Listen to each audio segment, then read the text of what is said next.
Assalamualaikum warahmatullahi wabarakatuh. Alhamdulillah, segala puji hanya bagi Allah Subhanahu wa Ta'ala yang telah melimpahkan rahmat, taufik, dan hidayahnya kepada kita semua. Salawat serta salam semoga senantiasa tercurah kepada junjungan kita Nabi Muhammad SAW, keluarga beliau, para sahabat, serta seluruh umat yang istiqomah mengikuti sunnahnya hingga akhir zaman. Hadirin yang dirahmati Allah, pada kesempatan penuh berkah ini, marilah kita bersama-sama memperingati Maulid Nabi Muhammad SAW sebagai bentuk kecintaan kita kepada Rasulullah. Peringatan ini bukan hanya sekedar seremonial, tetapi menjadi momentum untuk kembali meneladani akhlak dan perjuangan beliau. Hadirin yang dirahmati Allah, Nabi Muhammad SAW diutus sebagai rahmatan lil alamin, pembawa rahmat bagi seluruh alam. Kelahiran beliau membawa cahaya yang menghapuskan kegelapan jahiliyah. Melalui akhlaknya yang mulia, beliau mengajarkan kita cara menjadi manusia yang bermartabat, adil, dan penuh kasih sayang. Rasulullah SAW adalah teladan dalam akhlak. Allah Subhanahu wa Ta'ala berfirman dalam Quran surat Al-Ahzab ayat 21, "Laqad kana lakum fi Rasulillahi uswatun hasanatun liman kana yarjullaha wal yawmil akhir wa dzakarallahi katsira." Artinya, sungguh pada diri Rasulullah benar-benar ada suri tauladan yang baik bagimu, yaitu bagi orang yang mengharap rahmat Allah dan kedatangan hari kiamat, serta yang banyak mengingat Allah. Akhlak beliau mencerminkan kesempurnaan. Contoh nyata perilaku Nabi yang bisa kita teladani. Yang pertama, jujur dalam setiap urusan. Sebelum menjadi Nabi, beliau sudah dikenal sebagai Al-Amin. Artinya, orang yang paling dapat dipercaya. Contoh,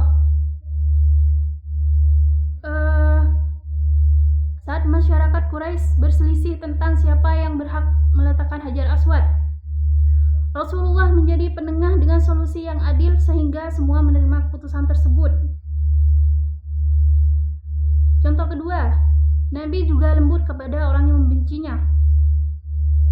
Ketika Nabi dihina dan dilempari batu di Taif, malaikat Jibril menawarkan untuk membinasakan mereka. Tetapi apa jawaban Nabi? Nabi menjawab, "Aku berharap dari keturunan mereka akan lahir orang-orang yang menyembah Allah." Ini contoh dahsyat bagaimana beliau memaafkan meski disakiti. Kemudian contoh yang ketiga, Nabi sabar menghadapi cobaan. Beliau kehilangan ayah sebelum lahir, kehilangan ibu di usia 6 tahun, kehilangan kakek, kehilangan paman, dan istri tercinta Siti Khadijah. Namun beliau tetap tegar, tidak pernah mengeluh. Beliau juga rendah hati dalam kehidupan sehari-hari. Rasulullah SAW adalah pemimpin negara, panglima perang, guru umat. Namun beliau tetap sederhana.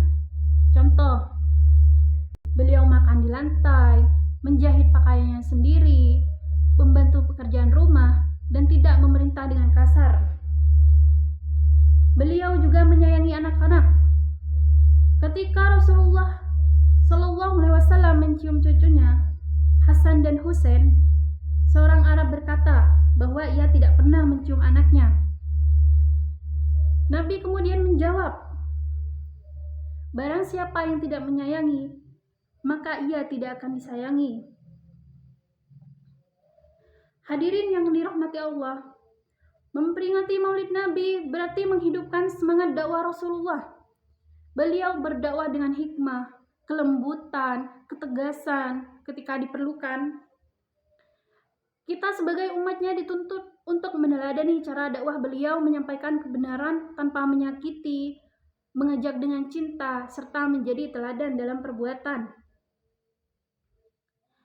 Maulid Nabi juga mengingatkan kita untuk meningkatkan cinta kepada Rasulullah. Cinta kepada Rasul tidak cukup hanya dengan ucapan, tetapi dibuktikan melalui ketaatan kepada ajarannya, memperbanyak sholawat, dan senantiasa menjaga akhlak mulia dalam kehidupan sehari-hari.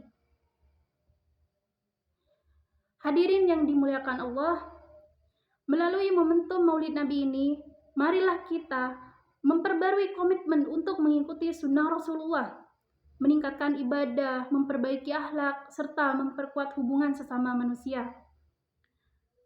Semoga Allah menjadikan kita umat yang selalu meneladani Nabi Muhammad SAW dan mendapatkan syafaat beliau di hari kiamat kelak.